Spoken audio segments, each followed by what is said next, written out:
Hi everyone. So this is now going to be called Insight because we're going to be using it to discuss the music each week. So no more Martini Mondays. Welcome instead to Insight. And for our first episode, Tony is going to be making a Manhattan. So Manhattan is one of the great classic cocktails of all time, and like anything in the arts that are considered classic, it's really about balance. And there are a lot of stories about how Manhattan was invented, and just like in classical music, there's some truth and there's some folklore in it. Allegedly, it was invented in the Manhattan Club in the late 1880s.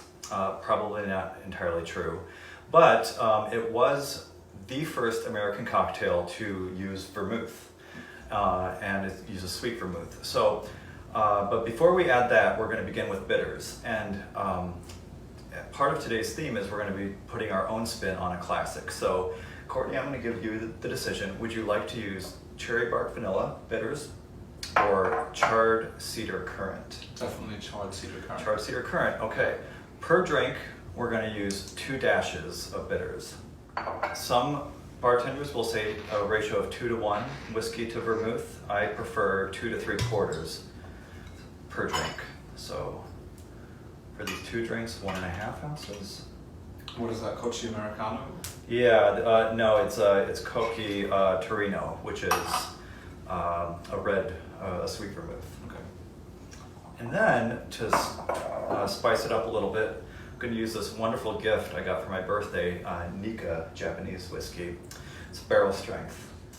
And we're going to do 2 ounces per cocktail of the whiskey. We will stir for 30 seconds. Then we will strain into these very lovely coupes. And lastly, we have another choice. We can use a maraschino cherry or Luxardo cherry, or an orange peel. Which would you prefer? I actually prefer the orange peel. As would I. Good choice. And I usually do this over the glass because even as you peel, some of the oils are released. Beautiful, thank you. Cheers. Cheers.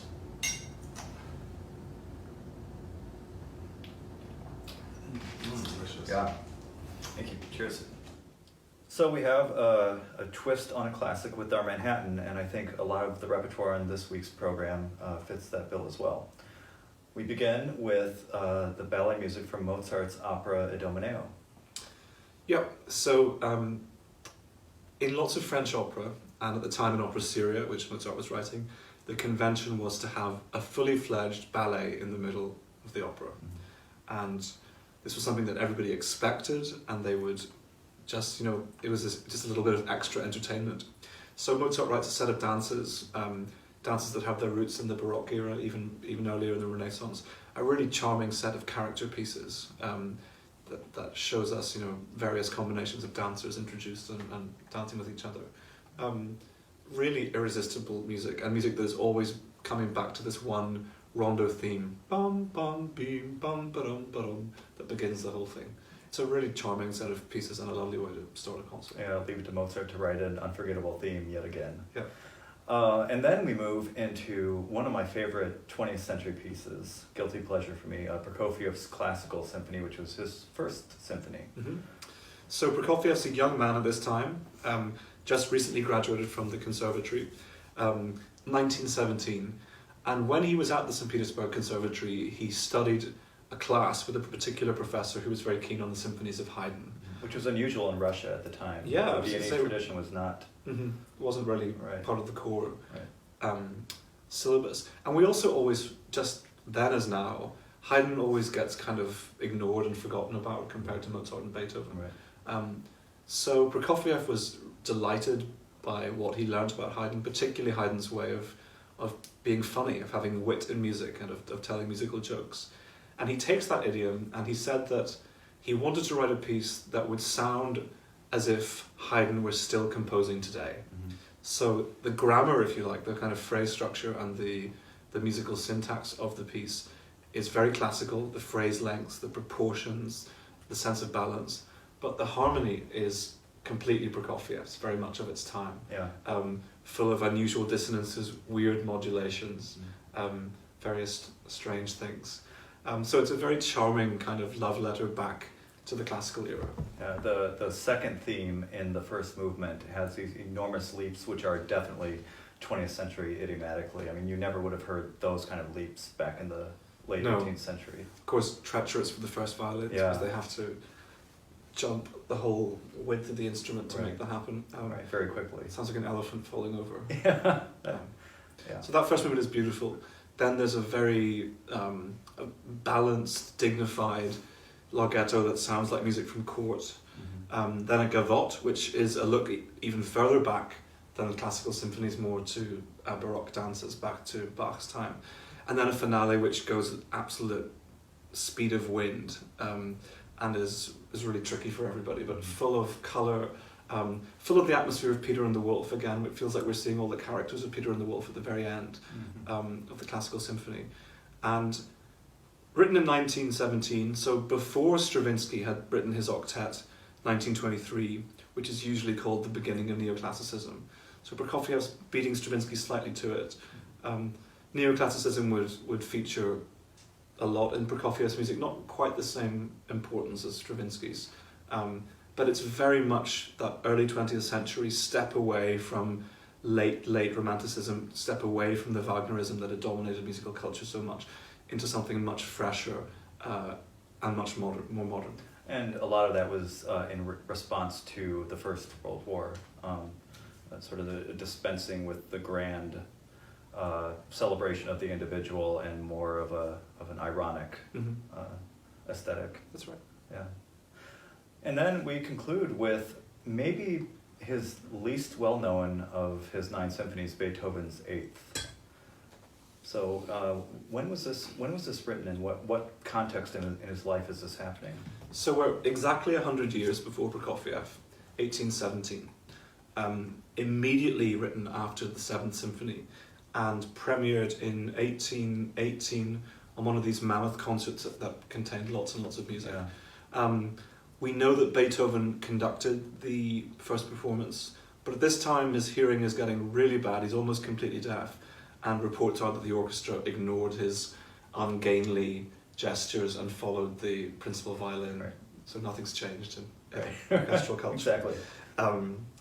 So it's a piece that belies the stress and trauma that Beethoven was encountering as he went deaf. The first movement is one of his sunniest creations, allegro vivace e con brio, moving incredibly quickly, very beautiful, but full of power. It's the only time in any of the symphonies that Beethoven writes the dynamic indication FFF, so 3 fortes, fortissimo. And at that moment in the piece, it's because there's such a kind of blaze of happiness and optimism. So it really feels like jumping into a plunge pool of freezing cold water, the first movement of the Eighth. It just electrifies you. Then the second movement is based on a very strange chord, a second inversion chord that's repeated over and over again. And it sounds like a metronome ticking. Bum, bum, bing, bum, bing, bum, bum. And many people have postured that this is Beethoven trying to mimic the sound of the metronome, which had recently been invented and perfected by one of his friends. Then the third movement is also interesting. It's a minuet, and it's the only one of Beethoven's symphonies that has a minuet. He had felt that the minuet was outdated, and even though the first symphony doesn't call it a scherzo, from the very first symphony, Beethoven always wrote a scherzo instead of a minuet. So there's something quite affectionate about him looking back, even something a little bit neoclassical, looking back to the kind of heavier, lumpier minuets of Haydn and Mozart's time, different from his own scherzos. And then the finale is the most substantial of all. It's built on one idea, that we hear a million times. And Beethoven's also, for such a piece that's so light and often seen as so slight, it's unusual that the finale has a lot of the weight, most of the weight of any of the movements. And the finale is amazing. It's one of those movements that makes you realise just what a brilliant composer Beethoven was, because there's just that one little idea. There's very little else going on. And through his modulations and through his development, he's able to keep that idea alive for a whole 8 minutes.